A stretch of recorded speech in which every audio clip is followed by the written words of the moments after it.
Hello दोस्तों, आप सभी का आपके अपने YouTube चैनल एसकेपी क्लासेस में स्वागत है। हमारी नई श्रृंखला चालू हो चुकी है, जैसे आप प्रीवियस वीडियो में देख सकते हैं। अब हम हमारी क्लास में टॉपिक चालू कर चुके हैं न्यूट्रिएंट्स, पोषक तत्व, और उसमें भी अपन पढ़ रहे हैं कार्बोहाइड्रेट। कल जब अपनी क्लास खत्म हुई थी तो उसके पहले अपन ने पढ़ा था types of carbohydrate on the basis of structure, संरचना के आधार पर कार्बोहाइड्रेट के प्रकार, मोनोसैकेराइड, डाइसैकेराइड और पॉलीसैकेराइड। उसी को अपन कंटिन्यू करेंगे। तो आप अपन स्टार्ट करते हैं आज की अपनी क्लास मोनोसैकेराइड से। तो मोनोसैकेराइड का मतलब क्या है? मोनो मतलब सिंगल, वन, और सैकेराइड मींस क्या है? शुगर, हिंदी में जिसे अपन कहते हैं शर्करा। तो केवल एक शर्करा है, इसलिए यहां पर एक टर्म यूज होता है सिंपलेस्ट फॉर्म ऑफ कार्बोहाइड्रेट। मतलब आपसे एग्जाम में पूछा जाए कार्बोहाइड्रेट का सबसे सरलतम रूप कौन सा है, सिंपलेस्ट फॉर्म, तो आपका आंसर हो जाएगा मोनोसैकेराइड। मोनोसैकेराइड की प्रॉपर्टीज क्या होते हैं? ये होते हैं वाटर सॉल्यूबल। क्या होता है? ये जल में घुलनशील, ग्लूकोज आप देखना पानी में घुल जाएगा। ये क्या होते हैं? स्वाद में ज्यादा मीठे होते हैं, स्वीटनेस इनकी जो है और की कंपैरिजन में ज्यादा होती है। जैसे आप यदि मान लो शहद खाते हैं, शहद का जो मीठापन है और चावल खाएंगे उसके मीठापन में बहुत अंतर है। चावल में भी तो कार्बोहाइड्रेट है, शहद में भी कार्बोहाइड्रेट है, लेकिन टाइप्स अलग अलग है। तो जो सबसे मीठा हो स्वाद पर, वो सैकेराइड, वो जो कार्बोहाइड्रेट है वो होता है मोनोसैकेराइड। सिंपलेस्ट फॉर्म है, जल्दी से उसका डाइजेशन हो गया, हमारे टेस्ट बड्स ने उसको पील कर लिया और उसका स्वाद मिल गया, इसलिए ज्यादा जो मीठा लगता है वो होता है मोनोसैकेराइड। अब आपसे क्वेश्चन पूछेगा कि कोई खिलाड़ी या एथलीट, जिसे अपन कहेंगे एथलीट, इंस्टेंट एनर्जी के लिए क्या यूज करता है? एथलीट इंस्टेंट एनर्जी, त्वरित ऊर्जा, तुरंत उसको ऊर्जा चाहिए, तो वो किसका यूज करता है? तो आप देख सकते हैं कि जो इंस्टेंट एनर्जी होता है वो पानी में क्या यूज करते हैं? ग्लूकोज, है ना। या आपने डेली लाइफ में भी देखा होगा, मान लो कोई है व्यक्ति जिसे बहुत कमजोरी लग रही है, जिसे चक्कर आ रहा है ना, तो वो क्या करता है? एनर्जी के लिए ग्लूकोज पीता है। तो इंस्टेंट एनर्जी के लिए हम लेते हैं ग्लूकोज।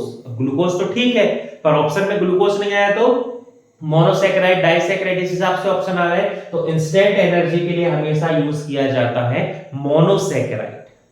ठीक, अब इसके अपन टाइप्स देखते हैं। मोनोसैकेराइड्स के टाइप और सोर्सेस समझते हैं।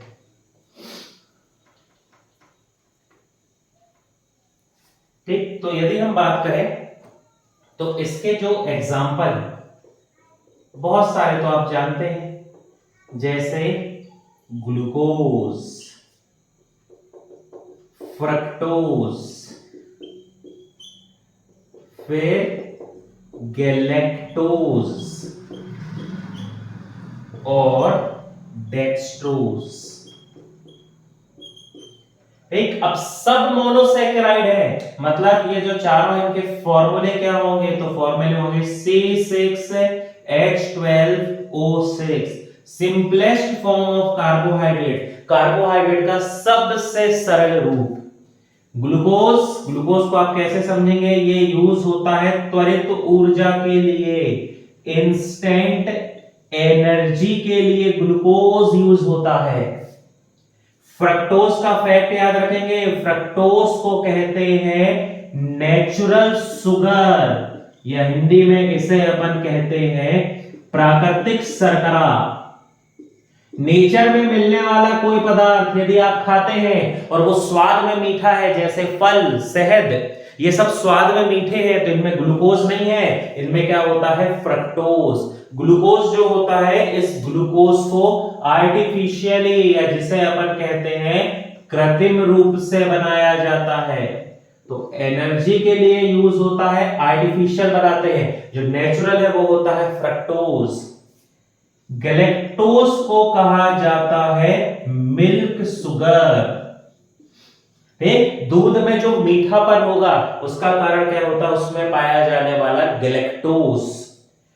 डेक्सट्रोज इसकी ड्रिप लगती है, ड्रिप में यूज होता है।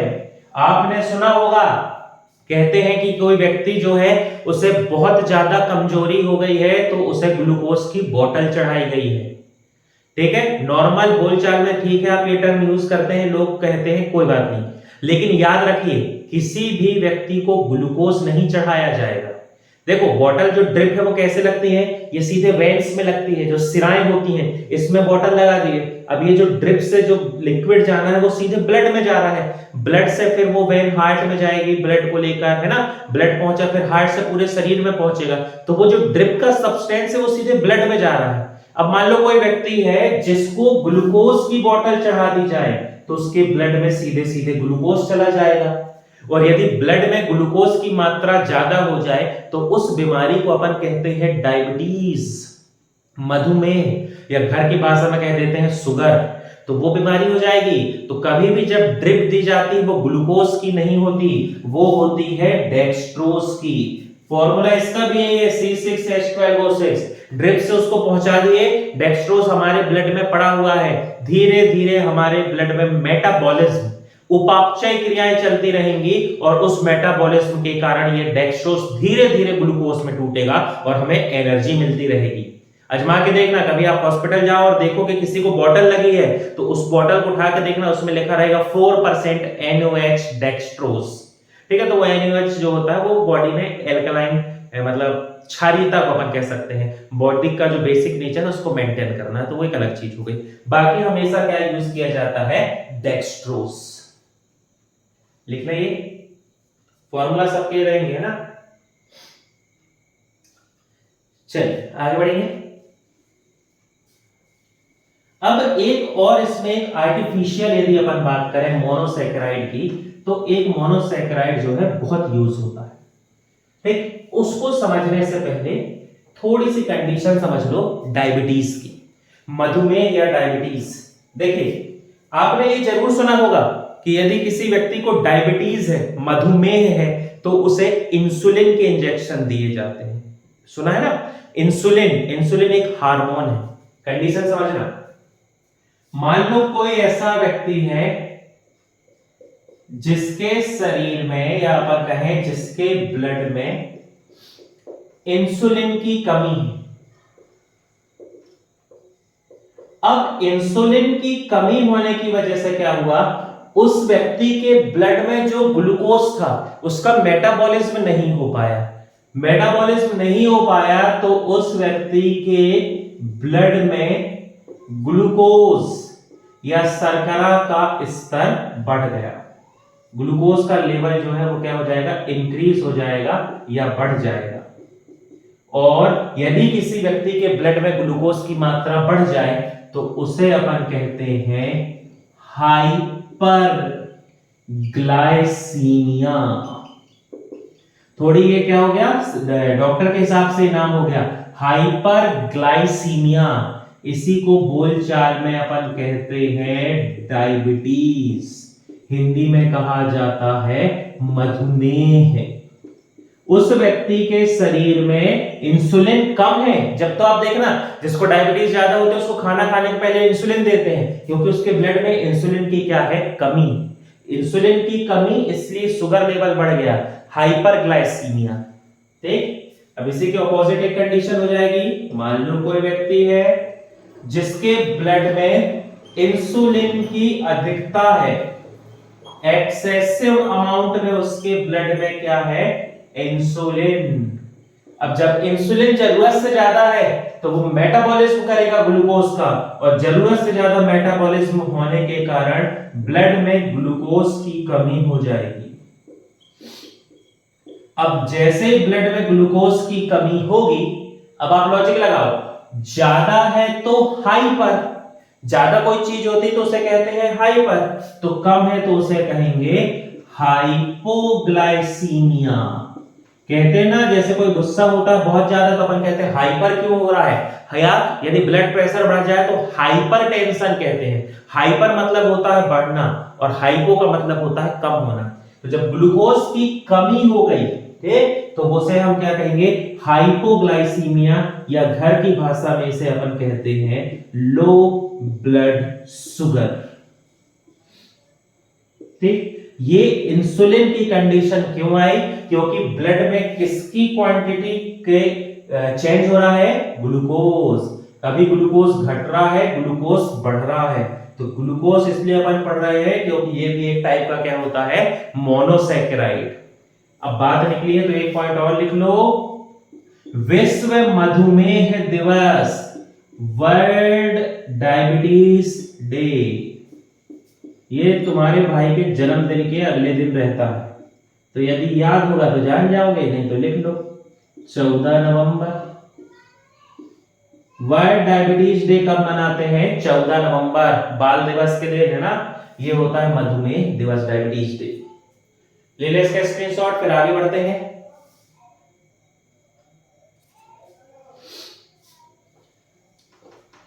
चलिए अब एक टर्म आजकल जो चल रहा है उसको अपन समझते हैं।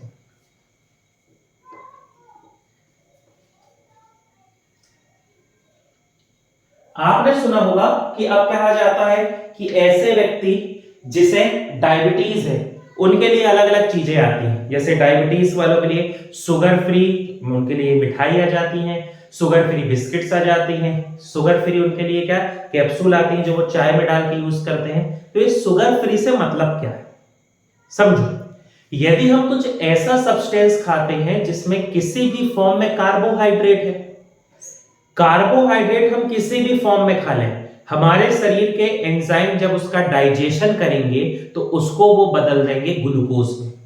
इसलिए आप देखना डायबिटीज वाले को केला भी मना रहेगा, चावल भी मना रहेगा, जबकि उनमें स्टार्च है। लेकिन हम कोई भी कार्बोहाइड्रेट खा लें, हमारे एंजाइम उसे ग्लूकोज में बदल देंगे, ब्लड में ग्लूकोज की मात्रा बढ़ जाएगी, जिससे हो जाएगा डायबिटीज। अब इस चक्कर में क्या होगा, मीठा खाने के लिए पूरे तरीके से मना कर दिया जाएगा, लेकिन कुछ लोग जो होते हैं शौकीन है वो मीठा खाए बिना नहीं रह पा रहे हैं, तो उसके लिए एक उपचार, एक मोनोसैकेराइड है जिसे कहा जाता है सैकेरीन। ठीक, ये जो है सैकेराइड से आप समझ सकते हो, रिलेट कर सकते हो सैकेरीन। सैकेरीन में पहला क्वेश्चन तो आता है कि ये क्या है, तो ये एक आर्टिफिशियल शुगर है, ठीक, जो एक टाइप की क्या होती है, मोनोसैकेराइड है। ठीक, बड़ी इंटरेस्टिंग है इसकी खोज की कहानी। क्या हुआ था, ये 18 के अप्रॉक्स की बात है, एक साइंटिस्ट थे, वो कोयले पे रिसर्च कर रहे थे, वो कोयला से और भी बहुत ज्यादा फ्यूल बनाना चाहते थे, वो रिसर्च कर रहे थे। तो जब वो अपनी रिसर्च कर रहे थे तो रिसर्च करते करते जब उनका वो दिन खत्म हो गया, उनको रिसर्च खत्म हो गई, तो एकदम से उनका जो ग्लव्स था वो ग्लव्स उतार रहे थे, तो ग्लव्स झटके से छिटक के उनके मुंह में आ गया। तो जैसे उनके मुंह में आया, उनके मुंह में चला गया तो जीभ से टच हुआ होगा, तो उनको जीभ में स्वाद हुआ, हल्का सा स्वीट स्वीट फील हुआ कि यार कुछ तो मीठा है। अब स्टडी कर रहे हैं कोयले में, लेकिन ऐसा क्या मीठा है, तो उन्होंने उस पर स्टडी की, उसकी बहुत डीप स्टडी की, तो उन्होंने देखा कि ये जो कोल है, जो नेचुरल सोर्स है, कोयला, फॉसिल फ्यूल, इस कोयला को जब वो केमिकल रिएक्शन करा रहे थे तो एक सब्सटेंस बना जिसका नाम है बेंजोइक सल्फीमाइड। ठीक, अलग अलग प्रोनाउंसिएशन होता है पर आप समझ जाना, ऑप्शन देख के समझ जाओगे। बेंजोइक सल्फीमाइड एक सब्सटेंस है, ये सब्सटेंस जो है ये बहुत मीठा है स्वाद में, ठीक, लेकिन इसके साथ सबसे बड़ा प्लस पॉइंट क्या है, इसको जैसे मान लो अपन खा रहे हैं, ये हमारे टेस्ट बड या अपनी जिसको स्वाद कलिकाएं कहते हैं, जीभ में पहुंचा, हमें टेस्टी लगा, बढ़िया स्वीट लगा, मीठा लगा, और उसके बाद इसका डाइजेशन नहीं होता, ये हमारी बॉडी के लिए बिल्कुल वेस्ट मटेरियल है, ना हमारे एंजाइम इसका डाइजेशन करते हैं, ना हमारी बॉडी इसका अवशोषण करती है, एब्जॉर्प्शन करती है। हमारी बॉडी भी कहती पता नहीं ये क्या आ गया है, तो उसको हमारी बॉडी सीधे सीधे शरीर से बाहर कर देती है। कुछ को बाहर कर देती है यूरिन के फॉर्म में किडनी की मदद से फिल्टर करके, और कुछ को हमारे रेक्टम से बाहर कर देती है। मतलब किसी ना किसी तरीके से बाहर भी हो गया और स्वाद भी मिल गया। और रेगुलर जो ग्लूकोज होती है, रेगुलर ग्लूकोज से 550 गुना 550 टाइम्स ज्यादा स्वीट है, 550 गुना अधिक मीठा है, शरीर को नुकसान भी नहीं पहुंचा रहा है। कितनी बढ़िया बात है। इसीलिए जो आर्टिफिशियल स्वीट्स बनाई जाती हैं जो डायबिटीज पेशेंट के लिए, उनमें यूज होता है सैकरीन। यही कारण है कि वो मिठाई, वो बिस्किट, वो सब बहुत अधिक महंगे होते हैं, क्योंकि एक आर्टिफिशियल सब्सटेंस यूज करना जिसे लैब में बनाया जाएगा, मतलब उसकी कॉस्ट जो है वो ज्यादा होगी। इसलिए ये सब मिठाई जो होती है ये मीठी होती है, महंगी होती है। तो आपको पता होना चाहिए सब्सटेंस का नाम सैकरीन। ले ले स्क्रीनशॉट।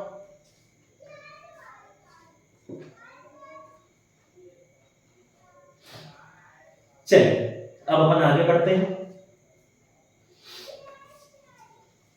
कुछ फैक्ट जो आपको थोड़ी बहुत इसी मोनोसैकेराइड से रिलेटेड पता होना चाहिए, मैं उनके बारे में बता देता हूं।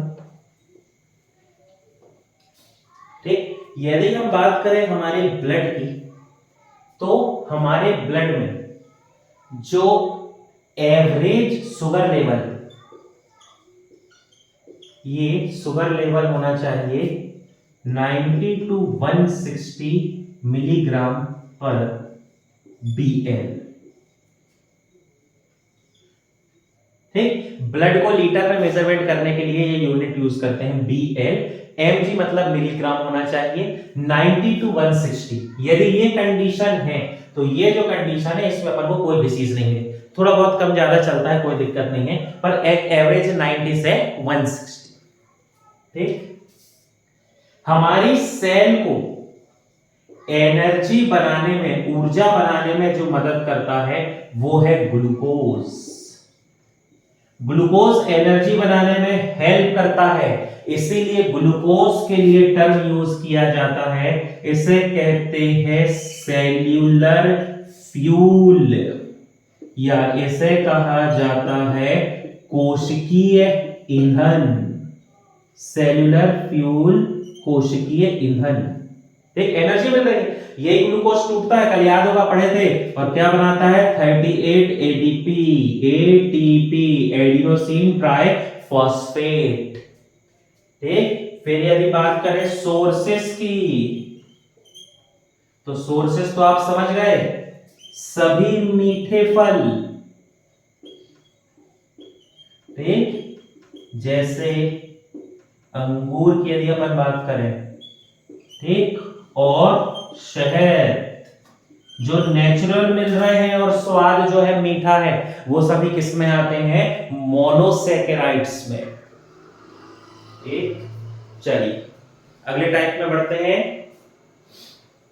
फ्लो चार्ट यदि आपको कल का याद हो, तो जो सेकेंड टाइप था वो था डाइसैकेराइड।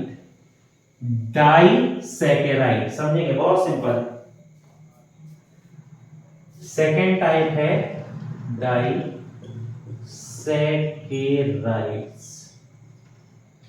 यदि अपन बात करें तो ग्रीक जो टर्म है उसमें डाई का मतलब होता है दो, और सैकेराइड मतलब शुगर या शर्करा। तो दो शुगर या शर्करा जब होगी तो उसे हम कहेंगे डाइसैकेराइड। अब वो कैसे बने, बहुत पेशेंस से, धैर्य से समझो, बहुत सरल है। क्या होगा, जब दो मोनोसैकेराइड आपस में मिलेंगे, मोनो मतलब हो गया एक, और जब दो एक मिलते हैं तो क्या हो जाएगा, दो, मतलब क्या हो जाएगा, डाइसैकेराइड। दो मोनोसैकेराइड मिलकर क्या बनाते हैं, तो आपका आंसर होगा डाइसैकेराइड। और एक पॉइंट याद रखना, जब भी कार्बोहाइड्रेट आपस में मिलेंगे तो हमेशा वहां से निकलता है एक वाटर मॉलिक्यूल। हमेशा किसकी हानि होती है, तो जल के अणु की हानि होती है। वाटर मॉलिक्यूल का लॉस होता है जब भी मिलते हैं कोई भी कार्बोहाइड्रेट, पॉली, मोनो, डाई, कोई भी मिले, हमेशा क्या निकलता है, वाटर मॉलिक्यूल। अब फॉर्मूला समझना, C6H12O6 एक मोनोसैकेराइड प्लस C6H12O6 दूसरा मोनोसैकेराइड। जब भी दो मोनोसैकेराइड मिलेंगे तो हमेशा एक क्या निकलता है, वाटर मॉलिक्यूल। इसको बिल्कुल रट लो, हमेशा किसका लॉस होता है, एक वाटर मॉलिक्यूल का।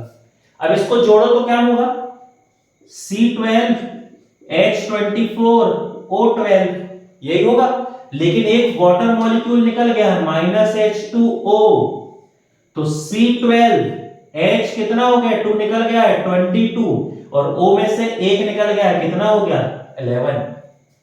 C12H22O11 ये फॉर्मूला होता है किसका, तो ये फॉर्मूला होता है डाइसैकेराइड का। कोई भी डाइसैकेराइड हो जाए, उस डाइसैकेराइड का फॉर्मूला होगा C12H22O11। कैसे होता है ये निकालते हैं, आपसे बन जाएगा। लेना इसका स्क्रीनशॉट।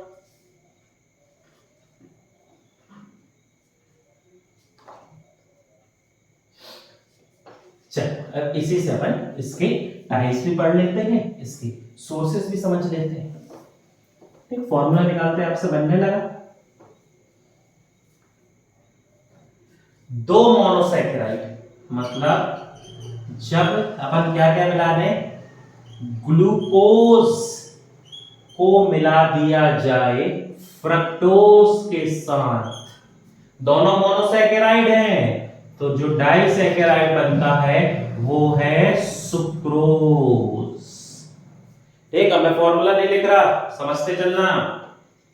जब ग्लूकोज को मिला दिया जाए गैलेक्टोज के साथ तो किसका फॉर्मेशन होता है, किसका निर्माण होता है, तो आपका आंसर हो जाएगा लैक्टोज। जब हम मिला देते हैं ग्लूकोज को ग्लूकोज के साथ, दो सिर्फ ग्लूकोज यदि मिलाते हैं, फिक्स नंबर है, सिर्फ दो ग्लूकोज मिला रहे हैं, तो फॉर्मेशन होता है माल्टोज का। दो मोनोसैकेराइड मिलकर एक डाइसैकेराइड का निर्माण करते हैं। तो जो लेफ्ट में लिखे हैं उन सभी के फॉर्मूला क्या रहेंगे, C6H12O6, C6H12O6, और जो राइट साइड जो प्रोडक्ट है, उत्पाद है, सभी के फॉर्मूला क्या होंगे, C12H22O11। ये सब क्या कहलाएंगे, सुक्रोज, माल्टोज, लैक्टोज, ये सभी कहलाएंगे डाइसैकेराइड। अब यहीं पर इनके नेचुरल सोर्सेस देख लो। सुक्रोज तो अपन डेली खा रहे हैं, रोज अपने शरीर में पहुंचता है। सुक्रोज का सबसे अच्छा जो सोर्स है वो है शुगर केन, गन्ना। लेकिन अब आपको लगेगा गन्ना तो रोज नहीं खाते हैं, तो कैसे शरीर में रोज पहुंच रहा है। गन्ना तो नहीं खा रहे, पर गन्ने से बनी हुई एक चीज तो रोज खा रहे हो ना, जिसे अपन क्या कहते हैं, शुगर। या और ऑप्शन में आपको देखने को मिलेगा टेबल शुगर। घर में जो हम शक्कर यूज कर रहे हैं, खाए चाय बनाने में, या जो भी अपन को स्वादिष्ट बनाना है मीठा, तो वो जो शक्कर अपन यूज कर रहे हैं, चीनी, शुगर, टेबल शुगर, वो गन्ने से बनी है, मतलब उसमें भी क्या होता है, सुक्रोज। लैक्टोज मिल्क और मिल्क प्रोडक्ट, जो भी मिल्क है और मिल्क प्रोडक्ट है, उनसे हमें क्या मिलता है, लैक्टोज। मिल्क प्रोडक्ट मतलब क्या हो गया, जैसे कि अपना पनीर, मक्खन, है ना, घी, तो हाँ घी भी थोड़ा सा कह सकते हैं, बहुत नहीं, पर हाँ घी जो हो गया, है ना, इन सब से, दूध से जो भी उत्पाद या प्रोडक्ट बने हैं, उनमें भी क्या होता है, लैक्टोज। माल्टोज हमें मिलता है ये अंकुरित अनाज से, जिसे हम कहते हैं स्प्राउट्स। स्प्राउट सुना होगा ना, जो जिम में जाते हैं, डाइट वाले हैं, वो रिलेट कर सकते हैं। अपन अनाज को छोड़ देते हैं एक दिन के लिए, पानी डाल के निकाल के, फिर एक दिन के लिए उसको छोड़ देते हैं, सूखे कपड़े में बांध देते हैं, तो उसमें से पूंछ जैसे निकल जाती है, उसकी जड़ निकल जाती है। स्प्राउट्स, अंकुरित अनाज। विटामिन ई भी होता है उसमें, पर वो विटामिन के दृष्टिकोण से, कार्बोहाइड्रेट के हिसाब से उसमें क्या पाया जाता है, माल्टोज। बहुत अच्छे से इसका स्क्रीनशॉट ले लें, इसमें आपको पूरी डिटेल मिल जाएगी।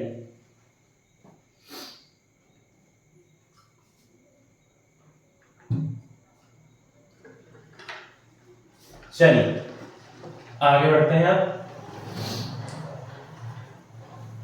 ये जो डाइसैकेराइड है ये जल में घुलनशील होते हैं, बहुत अच्छे तो नहीं, पर हाँ मान लो कि वाटर सॉल्यूबल है, पानी में घुल गए, लेकिन स्वाद में ये थोड़ी कम मीठे होते हैं, है ना। स्वाद में ये क्या होते हैं, कम मीठे होते हैं, किसकी तुलना में, मोनोसैकेराइड। अब बिल्कुल कंफ्यूज नहीं होना, अब आपके दिमाग में ये आएगा कि सर जब हम गन्ने का रस पीते हैं तब तो वो हमें बहुत मीठा लगता है, और आप कह रहे हैं कि ये कम मीठा है, तो समझो गन्ने के रस में क्या है, सुक्रोज। हमारा शरीर उसका क्या करेगा, डाइजेशन, पाचन किसमें बदल देगा, ग्लूकोज। तो ग्लूकोज के कारण वो हमें मीठा लगता है ना। लेकिन यदि आप कंपेयर करो, जितनी क्वांटिटी आप दूसरे सब्सटेंस की लो ग्लूकोज की, उतनी ही क्वांटिटी आप ले लो किसकी, गन्ने के रस की, तो मीठा नहीं लगेगा, गन्ने का रस फीका लगेगा उसके सामने, है ना। वो तो अपन लार्ज क्वांटिटी में पी रहे हैं, ग्लास ग्लास भर के, तो अपन को मीठा लगा। लेकिन याद रखना डाइसैकेराइड जो है मोनोसैकेराइड से कम मीठा होता है, ठीक। तो यहां पर सब पढ़ ली इससे रिलेटेड। अब आ जाते हैं थर्ड जो इसका फॉर्म है, तीसरा जो टाइप है, जिसे अपन क्या कहते हैं, पॉलीसैकेराइड। पॉलीसैकेराइड, कल इसका मतलब समझे थे, पॉली का मतलब बहुत, और सैकेराइड का मतलब शुगर या शर्करा। जब बहुत सारी शुगर, चाहे वो मोनोसैकेराइड हो या डाइसैकेराइड हो, जब बहुत सारी मिल जाती हैं तो वो बनाती हैं जिसे, वो कहलाता है पॉलीसैकेराइड। समझेंगे कैसे। पॉली मतलब ये हो गया मान लो C6H12O6। पॉली मतलब बहुत सारे हैं, n नंबर, ठीक। n नंबर है, अपन को पता ही नहीं है कितने हैं, तो उसको रिप्रेजेंट कर दिया अपन ने n से। n का मतलब होता है नंबर, ठीक। और अभी अपन ने पढ़ा जब भी कार्बोहाइड्रेट मिलेंगे तो हमेशा उससे एक क्या निकल जाएगा, वाटर मॉलिक्यूल। तो C6H12O6, इससे एक वाटर मॉलिक्यूल निकाल दो तो क्या हो जाएगा, C6H10O5। 12 में से 2 गए 10, कुछ नहीं लिखा मतलब 1, 6 में से 1 गया 5, तो C6H10O5। और नंबर अपन को पता नहीं है तो n नंबर, और साथ ही साथ यहां से क्या निकल गया है, एक वाटर मॉलिक्यूल। तो ये जो n नंबर है C6H10O5, इसे ही हम कहते हैं पॉलीसैकेराइड। n है बहुत, पॉलीसैकेराइड। जैसे ये फॉर्मूला किसका किसका है, तो ये फॉर्मूला आपको यूज करना है सेलुलोज में। पढ़े थे प्लांट की जो सेल वॉल है वो सेलुलोज से बनी होती है। ये फॉर्मूला आपको यूज करना है स्टार्च में। स्टार्च का फॉर्मूला भी होता है C6H10O5। ये फॉर्मूला आपको यूज करना है ग्लाइकोजन के लिए। ग्लाइकोजन अभी अपन समझ रहे हैं, घबराना नहीं। ये तीनों जब आ जाए आपके ऑप्शन में तो तीनों पॉलीसैकेराइड हैं, तीनों का फॉर्मूला होता है C6H10O5, ठीक। ले लें स्क्रीनशॉट, फिर आगे बढ़ते हैं।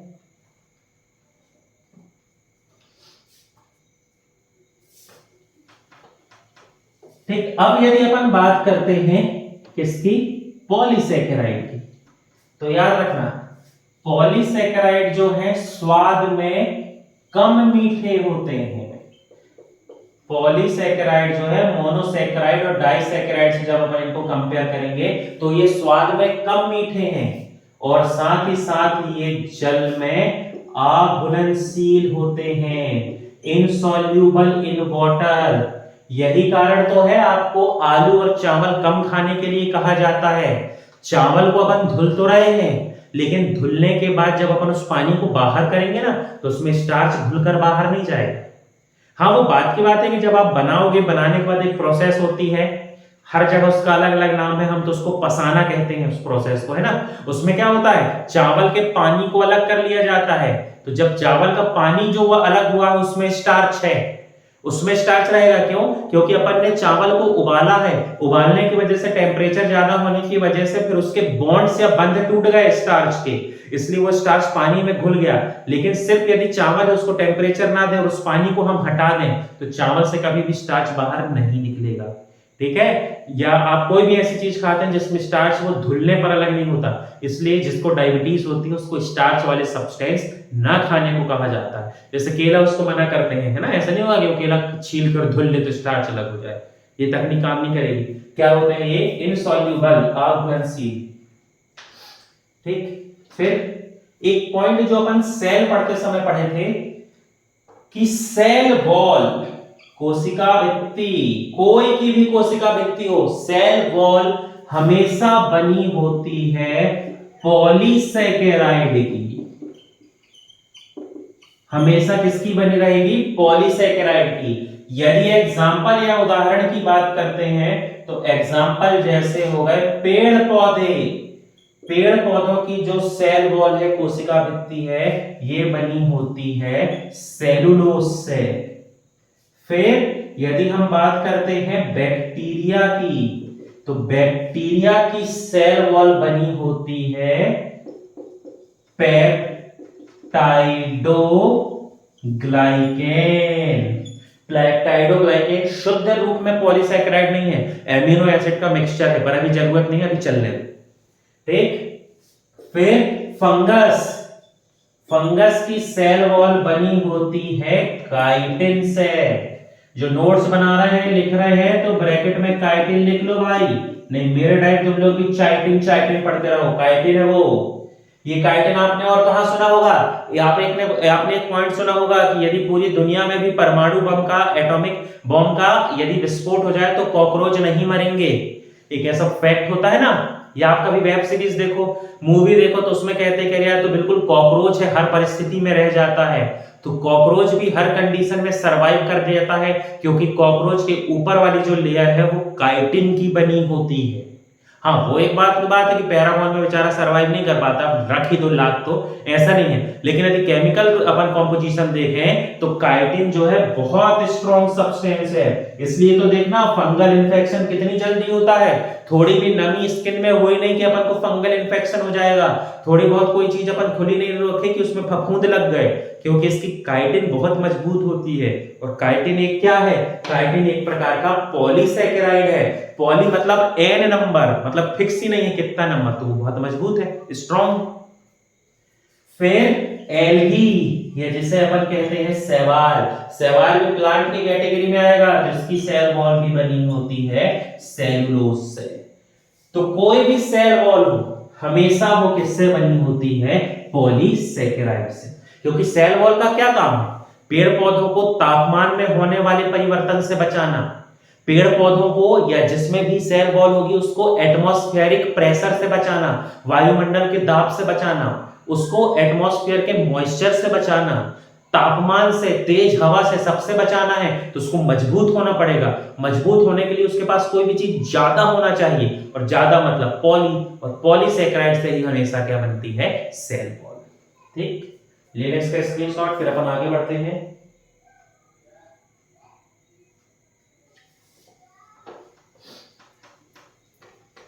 ठीक, अब यदि हम बात करते हैं तो इसके टाइप में हमने एक टर्म यूज किया था ग्लाइकोजन, उसको बहुत अच्छे से समझना।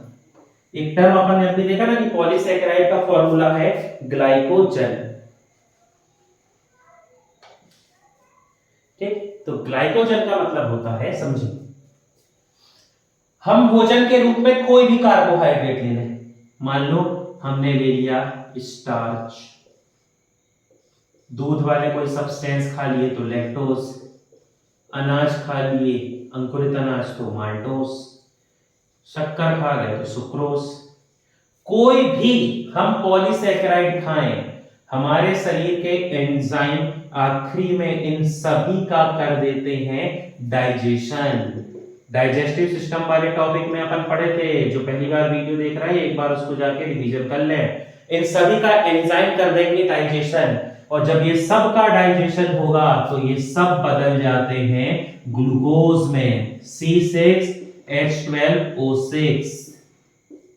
कोई भी फॉर्मूला हो, चाहे N लगा हो नंबर हो, चाहे C12H22O11, कोई भी हो, एंजाइम डाइजेशन जब करेंगे तो इसको बदल देंगे ग्लूकोज में।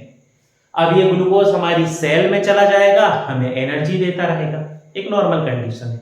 अब समझो, मान लो अपन रात के समय खाना खाए, रात के समय अपन ने खाना खाया तो अब वो अपन ग्लूकोज तो टूट रहा है, एंजाइम तो हमेशा काम करेंगे, डाइजेशन हो रहा है, ग्लूकोज टूट रहा है, ठीक है अपन, लेकिन रात के अपन को बहुत ज्यादा एनर्जी की जरूरत नहीं है, क्या ही करेंगे अपन, इंस्टाग्राम रील चलाने के लिए कितनी एनर्जी की चाहिए, बहुत ज्यादा एनर्जी जरूरी है नहीं। तो क्या होगा, ये जो ग्लूकोज है यदि ये ब्लड में रही तो ये तो पूरी टूट जाएगी, क्योंकि रेस्पिरेशन तो अपन हमेशा करेंगे, सो जाए तो भी अपन सांस लेंगे, श्वसन चलता ही रहेगा, मतलब यदि ग्लूकोज ब्लड में है तो वो टूटती रहेगी और एनर्जी बनती रहेगी, जबकि एनर्जी की जरूरत है ही नहीं। तो क्या करें, तो क्या होता है, ये जो ग्लूकोज है ये ग्लूकोज जाकर स्टोर होने लगता है हमारे लीवर में, ये जाकर स्टोर होने लगता है कहां पर, हमारे लीवर, या जिसे अपन कहते हैं यकृत में जाकर स्टोर हो जाता है। अब ये लीवर में जाके स्टोर हो रहा है, स्टोर होता जा रहा है, रात भर में अपना जो है ये जाके हो गया स्टोर। अब जब अपन सुबह से उठे तो आप इस बात पे ध्यान दो, ऐसा तो नहीं होता कि आप सुबह से उठो और आपको बिल्कुल हर काम के लिए तुरंत खाना खाना पड़े, कि बिस्तर से एक कदम रखना है तो खाना खा लिए, एक रोटी तो एनर्जी आएगी, ऐसा नहीं होता है। आप बिना खाना खाए काम करते रहो, आप 12, 1, 2, 3 बजे तक आराम से काम कर लोगे। क्यों, क्योंकि वो जो लीवर में हमने जिसको स्टोर किया है उस खाना को अब हम तोड़ेंगे ग्लूकोज में, और उससे हम क्या लेते रहेंगे, एनर्जी लेते रहेंगे। तो ये जो ग्लूकोज जब लीवर में स्टोर हो जाता है तो अब ये ग्लूकोज नहीं है, अब जब ये लीवर में स्टोर हो गया तो इसे कहा जाता है ग्लाइकोजन। ग्लाइकोजन एक पॉलीसैकेराइड है, ग्लूकोज एक मोनोसैकेराइड है, तो जब बहुत सारे मोनोसैकेराइड लीवर में चले गए तो वो बना लिए पॉलीसैकेराइड। अब आपसे एग्जाम में क्वेश्चन पूछा जाएगा कि मनुष्य के शरीर में भोजन किस रूप में स्टोर या संचित होता है, तो आपका आंसर होगा कि मनुष्य के शरीर में भोजन ग्लाइकोजन के रूप में संचित होता है, जो एक प्रकार का पॉलीसैकेराइड है, ग्लूकोज से बना है। जब ग्लूकोज लीवर में बहुत सारा हो गया तो वो हो गया ग्लाइकोजन। एक और तरीके से आपसे पूछता है कि यदि कोई व्यक्ति उपवास या व्रत करता है तो वह दिन भर भोजन के रूप में किसे उपयोग करेगा। अब इसमें कंफ्यूज नहीं हो जाना, भोजन के रूप में किसे उपयोग करेगा, साबूदाना लिखा हो, सेव, केला, ये सब लिखा हो, ऐसा नहीं। यदि उपवास या व्रत है तो भोजन के रूप में किसे उपयोग करेगा, ग्लाइकोजन। ग्लाइकोजन जो लीवर में स्टोर है ये वापस किस में बदल रहा है, ग्लूकोज में। अपन रेस्पिरेशन कर रहे हैं, श्वसन कर रहे हैं, और जब हम श्वसन या रेस्पिरेशन कर रहे हैं तो इस रेस्पिरेशन के कारण क्या हुआ, हमारे शरीर में क्या बन रही है, एनर्जी, ऊर्जा। तो मनुष्य के शरीर में भोजन ग्लाइकोजन के रूप में लीवर में संचित होता है। ग्लाइकोजन एक पॉलीसैकेराइड है। ले रहे इसका स्क्रीनशॉट, आगे बढ़ते हैं।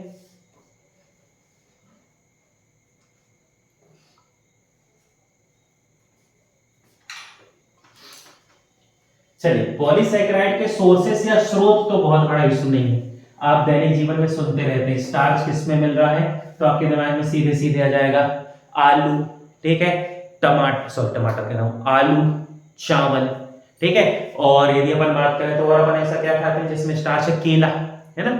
लेकिन देखो आलू की थोड़ी सी छवि खराब की गई है ना, आलू में स्टार्च, मैं मना नहीं कर रहा हूं इस बात में, लेकिन याद रखना आलू में बहुत अधिक विटामिन सी भी होता है। अपन जब विटामिन पढ़ेंगे तो उसको डिस्कस करेंगे। हाँ, हालांकि वो बात की बात है कि वो भी अपन कोई काम का नहीं बचाते हैं, पर वो विटामिन सी में समझेंगे। लेकिन आलू में विटामिन सी भी होता है और बहुत मात्रा में क्या पाया जाता है, स्टार्च, ठीक। अब एक पॉइंट समझो, क्या होगा यदि किसी व्यक्ति के शरीर में कार्बोहाइड्रेट की कमी हो जाए, डेफिशिएंसी ऑफ कार्बोहाइड्रेट। थोड़ी कठिन है ये चीज, क्योंकि हम कोई ना कोई चीज खा ही रहे हैं जिससे हमारे शरीर में हमें किसी ना किसी फॉर्म में कार्बोहाइड्रेट मिल रहा है। तो ऐसा बहुत कम ही कोई व्यक्ति होंगे जिनके शरीर में कार्बोहाइड्रेट की कमी हो जाए। पर मान लो फिर भी अपन ने एक कंडीशन ले लिया कि कोई है जिसके शरीर में कार्बोहाइड्रेट की कमी है, तो समझना सीक्वेंस। कार्बोहाइड्रेट का क्या काम है, ये रेस्पिरेशन में टूटेगा और हमारे शरीर को देगा एनर्जी या ऊर्जा, ये इसका काम है। इसलिए भैया हम कार्बोहाइड्रेट खा रहे हैं कि हमें ऊर्जा मिले। अब कार्बोहाइड्रेट है ही नहीं, पर हमें जीवित रहने के लिए ऊर्जा तो बनाना पड़ेगा ना, ऐसा तो नहीं कह सकते कि ऊर्जा नहीं बन रही, ऊर्जा नहीं बनी तो काम ही खत्म अपना। तो अब इस कंडीशन में क्या करेगा, हमारा जो शरीर है ये एनर्जी बनाता है, लेता है किससे, फैट से, वसा से। कोई दिक्कत नहीं, वसा से ऊर्जा ले ले, वो वसा एनर्जी दे भी देगा। बस ये है कि थोड़ी सी अपनी फिजिकल डेवलपमेंट, जो अपन कहेंगे अपनी शारीरिक वृद्धि है ना, वो थोड़ी सी रुक जाएगी, है ना। हाइट कम हो सकती है या अपन थोड़ी बहुत ज्यादा सूखे हो सकते हैं, ठीक है, लेकिन कम से कम एनर्जी बनेगी। अब जब बहुत ज्यादा कार्बोहाइड्रेट कम हो जाए तो फिर हमारे शरीर के पास कोई ऑप्शन नहीं बचता और वो एनर्जी के लिए पहुंच जाता है किसके पास, प्रोटीन के पास। कहता है कि भैया प्रोटीन तुम जो भी काम कर रहे हो सब बंद करो, हमारे पास ना कार्बोहाइड्रेट है ना फैट है, हमें चाहिए ऊर्जा।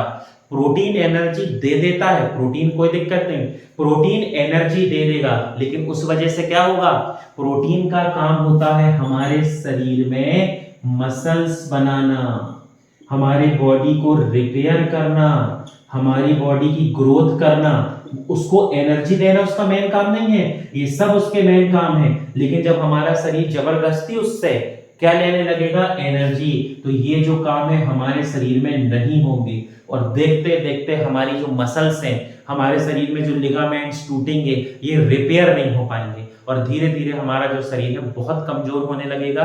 ना एनर्जी ही है, ना शरीर खुद को रिपेयर कर पा रहा है, कुछ यदि खराब हो गया तो वो बन नहीं पा रहा है और धीरे धीरे इंसान की मृत्यु हो जाती है। आपको ये स्थिति देखने को नहीं मिलेगी। ठीक, पहला तो ये कि भारत में ऐसा कोई बहुत ज्यादा कार्बोहाइड्रेट से लेकर दिक्कत नहीं, हाँ प्रोटीन वोटीन की दिक्कत है कि वो कुपोषण हो जाता है, क्वासी और ये सब बीमारियां, पर प्रोटीन में पढ़ेंगे, वो एक समस्या है। पर भारत में कार्बोहाइड्रेट से रिलेटेड समस्या नहीं है, तो ये आपको देखने को नहीं मिलेगा। पर हाँ एक कंडीशन कि आपसे पेपर में पूछ ले कि कार्बोहाइड्रेट की कमी से क्या होगा, तो आप एक ऑप्शन उसमें देख लेना, मिल जाएगा, मांसपेशियों में सिकुड़न हो जाएगी, मांसपेशियों में खिंचाव हो जाएगा, मांसपेशियां टूट जाएंगी, मांसपेशियों का निर्माण नहीं होगा। ऐसा कुछ भी आए समझ जाना किसकी कमी से हो रहा है, कार्बोहाइड्रेट की कमी से। कंफ्यूज नहीं कर जाना कि प्रोटीन और कार्बोहाइड्रेट कैसे जुड़े, ये सीक्वेंस याद रखना। कार्बोहाइड्रेट कम हो गया, शरीर प्रोटीन्स के पर चला गया एनर्जी के लिए, फैट के पास गया, थोड़ी बहुत लिया, फिर वो उसके बाद चला गया किसके पास, प्रोटीन के पास। प्रोटीन उसको एनर्जी देते देते इतना एनर्जी देने में बिजी हो गया कि और वो दूसरे काम नहीं कर पाया और शरीर में कोई भी रिपेयर नहीं हुआ और इंसान की मृत्यु हो गई। ठीक, उम्मीद करता हूं मैं आपका यहाँ तक का कार्बोहाइड्रेट का जो डाउट है वो क्लियर हो गया होगा, है ना। न्यूट्रिएंट्स में अपना यहाँ पर कार्बोहाइड्रेट होता है खत्म। कल से हम नेक्स्ट प्रोटीन फैट जो जैसा होगा उसकी शुरुआत करेंगे। चैनल से संबंधित जानकारियों के लिए हमारे चैनल से जुड़े रहें। कोई भी अपने सुझाव हो, कोई भी आपकी टिप्पणी हो, कोई क्वेश्चन हो, कमेंट बॉक्स में आप लिखने, मैं आपको रिप्लाई कर दूंगा। बहुत बहुत धन्यवाद।